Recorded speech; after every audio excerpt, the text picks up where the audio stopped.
Well, we're just getting some news also out of the G20. U.S. Treasury Secretary Mnuchin says that there is a general view among the G20 to see China open its markets. We've heard this before, right? He also says he does not view U.S. trade policy as my way or the highway. Mnuchin says he has had direct discussions with China on trade, but so far, not a whole lot of progress. The Trump administration, by the way, expected to impose up to $60 billion in tariffs on China. That, according to White House sources. Maybe we'll hear about that on Friday. And by the way, those tariffs on steel and aluminum expected to go into effect on that same day, by the end of the week on Friday. All right, former Undersecretary of Commerce for International Trade, Stefan Selig, joins us now to talk about tariffs and trade and where this is all going, Stefan.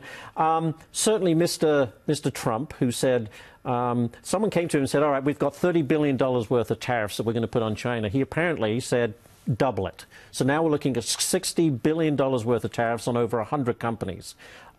We also have some businesses out there saying this is going to lead to a trade war. Bad news for U.S. businesses and workers. What say you? Well, the only thing, Ash, that's been announced so far are tariffs on steel and aluminum. Right. And unfortunately, China is actually not a big importer of steel to our country. I think they ranked number 11 last year. And the biggest importers of steel to our country tend to be our allies. So this is a little bit of biting our nose to spite our face. For sure, China is the culprit. They are responsible for the vast majority of overcapacity in the market. But my fear is the blunt instrument of these particular tariffs are going to hurt our friends and not our adversaries. Okay. Would you agree that the playing field is not level, that we are not competing fairly with China? And if you agree with that, how do you rectify it? Well, for sure.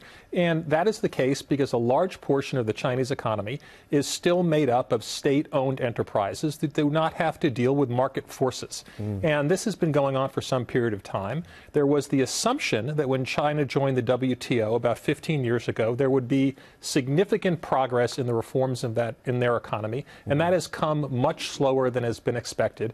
And as a result, in fact, American companies do not compete on a level playing field with China. The question is, what do we do about it? And my fear is bullying China fundamentally will not be successful because it has never been successful for us and it's never been successful over the long history of that country. But what up to this point, nothing else has worked. I mean, is this a ploy, do you think, by the president to shoot high, speak harshly, and then eventually come down to something that's more palatable? You know, who knows? The president, I think, has equivocated in some of his policies. And I don't think there is a silver bullet on this topic with China, in no small part because the economy in the country is run by the party, and the party cares most about retaining control. And for them, control is inextricably linked to increasing prosperity in that country. And so they are willing to accept the losses that those companies are going to take to keep people employed. So you would believe if this does, in fact, go ahead and these tariffs are imposed, that we're going to get into a tit-for-tat with China, no doubt? Well, first we're going to get in a tit-for-tat with the countries that are our friends that it's going to impact. Because don't forget, China is not a big exporter to the United States in terms of steel. The EU in total is the number 2 exporter. And so now the question is, what are they going to do? And they've already signaled that, right? So they're going to come back and retaliate. They've put together a list of industries from orange juice to sailboats that they're going to put the same 25% tariffs on.